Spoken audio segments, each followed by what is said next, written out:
Let's talk about this, the Mhm. sunblocks, the skin cancer or concerns. I'm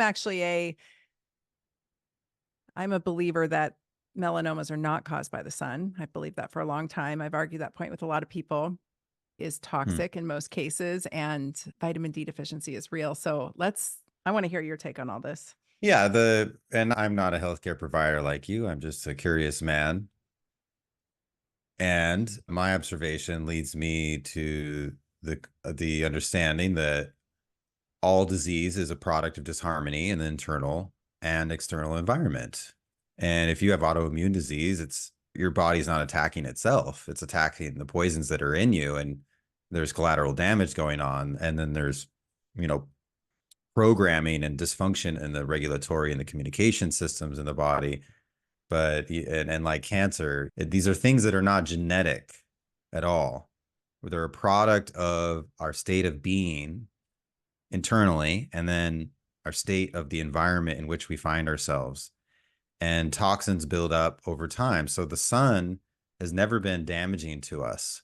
It's only been healing.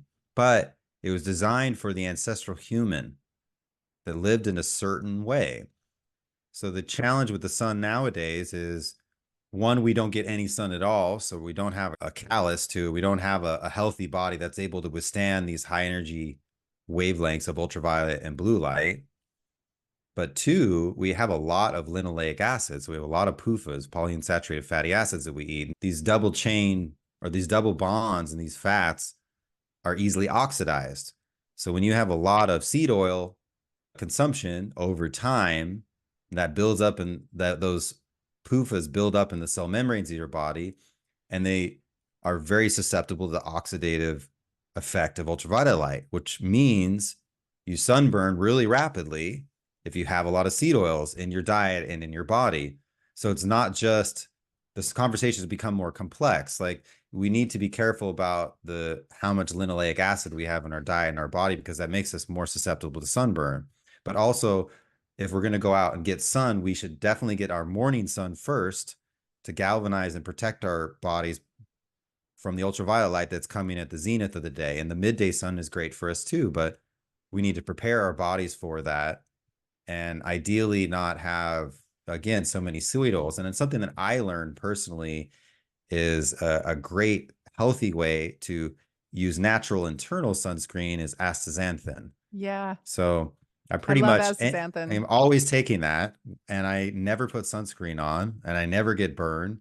If I'm out for many, many hours in the day, there's a point at which I'll put a hat on or a shirt on, but I'm never like sunscreen or protection. That's never in my toolkit anymore, because I'm careful about the linoleic acid, and I have astaxanthin, and I make sure to get lots of, I use my sauna regularly to keep myself healthy. And then I get out in the sun and I benefit from the sun just as our ancestors did. And that's the reality. The reality is the things that we are consuming that we call sunscreen, for the most part, there's a few natural zinc oxide based, natural non-nano Sure. screens out there. But essentially all of that is just another example of all this poison that we're exposed to, that we're ingesting from our environment, from our synthetic products we use in our home and our synthetic soaps, to the volatile organic chemicals and everything we use, to now nanoparticles, microplastics, but also graphene oxide and quantum dot technology. So real actual nanoparticles that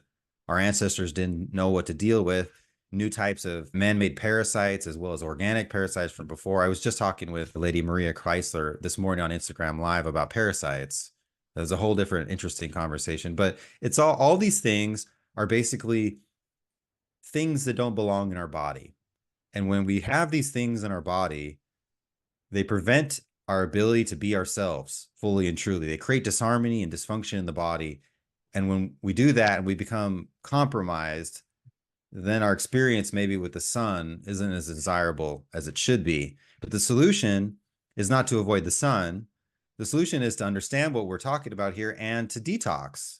So that's the big, I won't say that my bulbs are better than the sun. The sun is the best thing ever, Sure.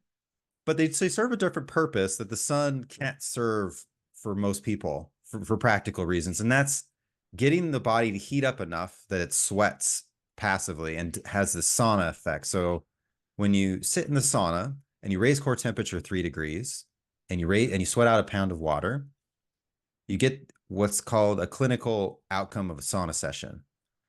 And when you do that, of course, over time, you do that 1, 2, 3 days a week, you get actually health span extension benefits. So it extends the years of your life that you're healthy. And another way of saying that is it reduces your risk of dying of all things, not trauma related. And it's doing that by optimizing protein function through the heat shock protein response. But the heat shock proteins are doing another thing, and that's detoxification. And so if we want the body to work better, we need to build the body back up and cleanse it from the inside out. It's the same thing with parasites as it is with microplastics and heavy metals. The body has an intelligent detoxification system or systems. And the most powerful one by far is the heat shock protein. Mm-hmm.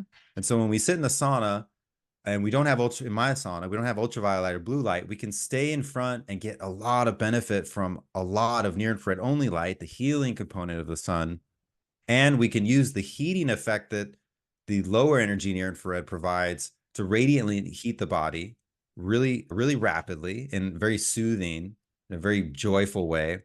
And we can get the benefits of sauna. So in some ways, in the modern lifestyle, the sauna becomes just as important as the sun, because we need to detox not just once in a while and do a detox when in the spring. We actually need to really be detoxing all the time because of the exposure that we have that's unavoidable nowadays. And the food and the water, it's really crazy, like how much chlorine you absorb just taking a shower. Like people are trying to drink filtered water and all that, and you're like, there's always something you're not thinking about, that you're getting this undesirable poison exposure. And the body has 4 systems to detox. So the main detox system is breathing. You breathe out carbon dioxide. That's why you wake up in the morning and you have this film on your tongue. You're actually expelling toxins as you sleep. And then you have the urine and the bowels. But the 4th system is the sweat. It's the skin, the largest organ. It's the sweating. It's the only system that's not working all the time. We have to activate it. And our ancestors did that. They activated, and they also activated lymphatic function by moving a lot, whether you're using a rebounder, you're doing exercise, or you're doing vibration therapy. There's so many ways. You got to get the lymphatic system, the elimination systems to be moving. That's why it's wonderful to use like an exfoliation brush or a glove after you do a sauna session, or they have little handheld like lymphatic vibration activation devices you can use. We need to constantly be doing things to detox ourselves.